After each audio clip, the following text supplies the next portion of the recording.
Hi, sir! Sir? Ano ginagawa niyo dito? Paano kayo nakapasok sa bahay ko? Sir, pinapasok kami ng mga maids. Maganda naman daw kasi kami, tsaka hindi kami mukhang magnanakaw. Sir, kasi dinala ko lang yung mga papeles na kailangan ng pirmahan.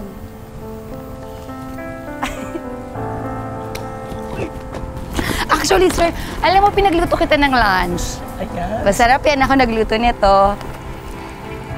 Pwede natin kainin ng sabay. Kung gusto mo lang naman, sir, okay lang din sa akin. Masarap to. Cristel, I'm sorry. Pero ilang beses ko na rin ito sinabi sa'yo. Gusto ko na professional ang relasyon natin. Whether sa loob or labas ng opisina. Mabuti pa umuwi na kayo. Sir?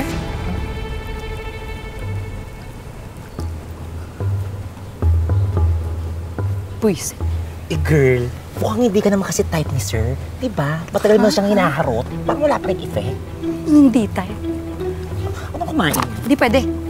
Hindi pwede. Ang damot mo naman. Hindi ka po pwede. Gayo pa to. Gayo ma.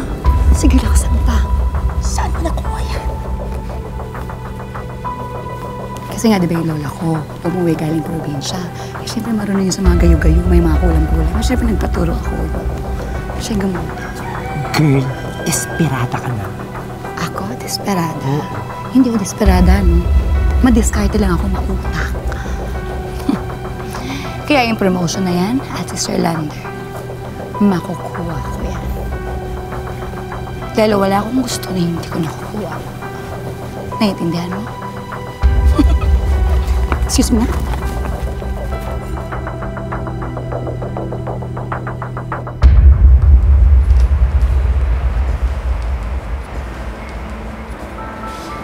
Uy, Teresa! Tapos na kami mag-lunch at lahat. Hindi ka pa din kumakain? Traffic ka naman. Tama na yan. Kumain ka na. Nako, tatapusin ko lang itong mga inventory na to para naman hindi naman ma-disappoint sa akin si Sir Lander. Mas madi-disappoint ako kung may matay ka sa gutom dahil sa kakatrabaho. Ay, nako sir, okay lang po ako. Kailangan ko lang po talagang tapusin to. Kumain ka na muna, Teresa.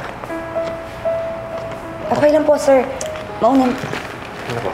Mamaya na yan. Samahan mo na lang muna ako sa kantin. Mag-lunch tayo. I-discuss na rin natin yung sales projection for next month. Sige ho. Tara na.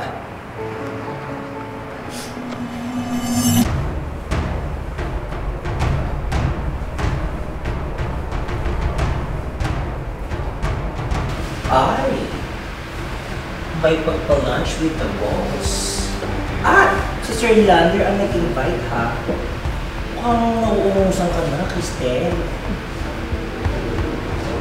Hindi ako papayag. Hindi ako papayag. Manda sa akin yung Teresa.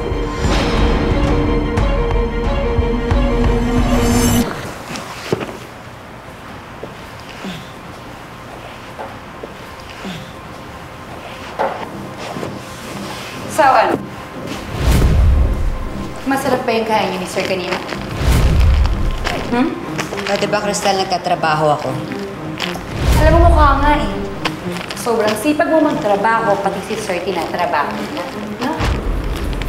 Alam mo, sa lahat ng nagtatrabaho dito sa factory, ikaw yung pinakamadumi ang isip. Teresa, hindi mo dumiisip ko. Hindi lang ako tanga, hindi ko nakikita na nilalandi mo si Sir. Pwede ba? May asawa at anak na ako. Nagtatrabaho ako na maayos. Sino niloloko mo nga ako? Teresa, umamin ka nga. Bakit mo nilalandi si Sir? Siguro... letter A? Type mo siya? O baka naman letter B? Gusto mo ma-promote? Ay, baka naman letter C. All of the above. Hoy, mukha ko natalikuran. Bastos ka! Mas bastos ka. Talaga ako pa bastos. Dito mo nagtatrabaho ako dito, di ba? Alam mo, ikaw, total, mahilig ka naman magmalinis, maligo ka ng sabon. Ba't hindi kaya ikaw ang maligo? Ikaw ang maligo, ha?